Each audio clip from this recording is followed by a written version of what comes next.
Under here. What the gameplay needs to do is immerse you in the world, give you as many interesting actions to survive in this world and overcome obstacles. And obstacles could be infected, it could be other people, it could just be the environment, it could be rushing water, anything that could happen in this post-apocalyptic world. Are you clean? Yeah. But more than anything, it needs to put you in Ellie's shoes, that you're experiencing what Ellie's experiencing, making you feel what she feels. Because the more we do that, the more the emotional beats of the story work for us, and the more they work for us in this very unique way that only works in video games.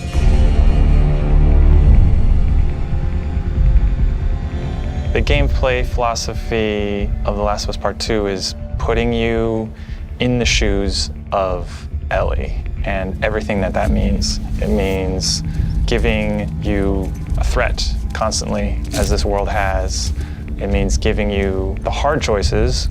Because this game takes place in such a hostile universe and our characters are pushed to do really difficult things, we want to put you in alignment with those choices. We want you to understand how hard certain decisions were for these characters, because they're hard for you.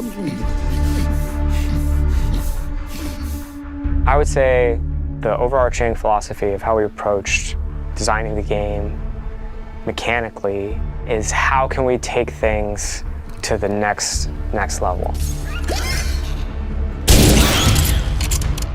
Everything kind of comes out of the story. And how do we do it through systems? So one is you have to feel the pressure of survival. Survive by the skin of my teeth. How do I use all this scrap around me? Any kind of bullet, any kind of rag, any kind of bottle of alcohol. How do we give you that sense of being a survivor in this world?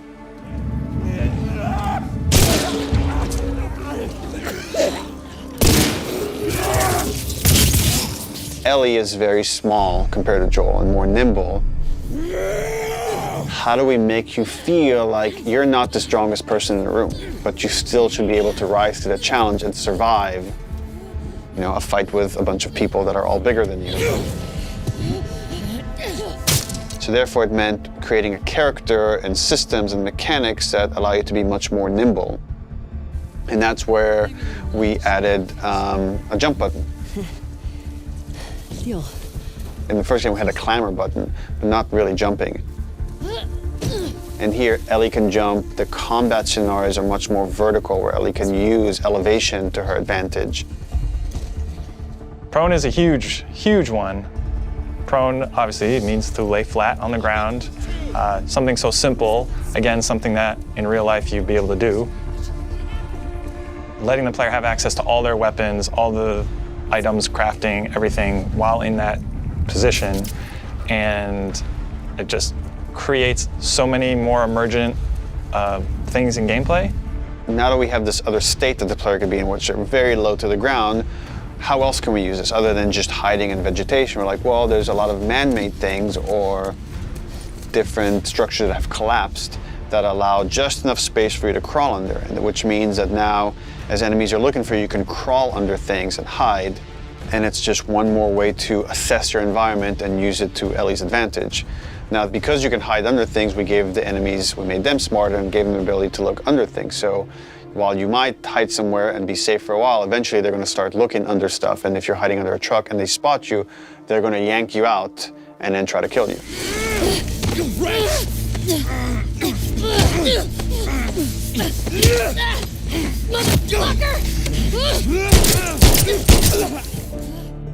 Dodging is a big one, because now with dodge, anytime you're in a scuffle, you have a chance to get away.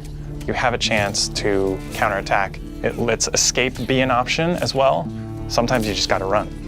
And that is another part of this world, which is sometimes the threat is so overpowering that you just have to get away. When you are partially hidden, or you're in grass, that means people from afar can't see you, but people from closer can kind of see you.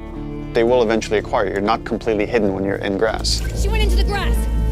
Watch yourself. And it makes you as a player become much more aware of your surroundings.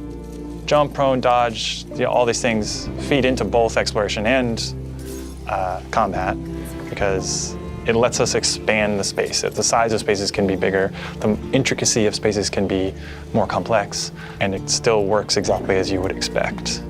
So when it came to our level design, we really wanted to challenge ourselves to make a world that really felt like a real space as much as we possibly could and didn't feel like a series of combat encounters and exploration spaces and then combat encounters that felt like a Hall of Horrors or something, but something that really felt like a space that you could explore that seemed like a legitimate urban environment. And that pushed us to make our level design even more open than it was in the first game, which for us at the time was pretty open. In this game, we've gone so far in making the level design open that there are actually entire story moments, entire combat encounters, like full scripted sequences that you may completely miss. And there are things that we feel like, even though a portion of our player base may never see these things, the fact that when you do encounter them, you feel like you discovered them, it lends them this charm and this magic that I think is unique to games, that, you know, this happened to me because of what I did and the place I explored to. Crafting is very much about a payoff to exploration, meaning that when you enter new spaces, you want to look around for supplies. You want to open drawers and cabinets and look for different things that will allow you to craft either items that can help you heal, items that can help you attack multiple enemies at once, such as the Molotov or the landmine that Ellie can craft. Items that can help augment your weapons, like the silencer for her pistol, or craft new kinds of ammo.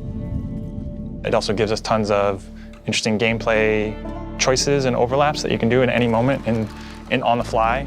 We try to be a game that wants you to make a lot of different decisions in combat as possible. And the way that we've expanded the recipe roster and all of the recipes and how they interact with each other is carefully chosen for the different ingredients and making sure that you always have these interesting decisions to make. We put a much stronger emphasis on the importance of the choices you make in the long term for your character.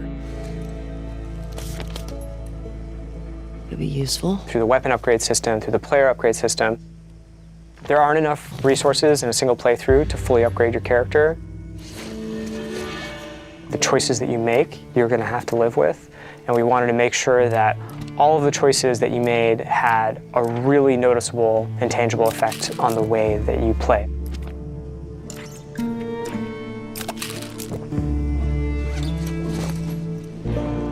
You feel a greater kinship with Ellie because you are living with decisions that you've already made. Like you are continuing this through line of her journey through this world, and the moment-to-moment gameplay is influenced by that in a way that we haven't before.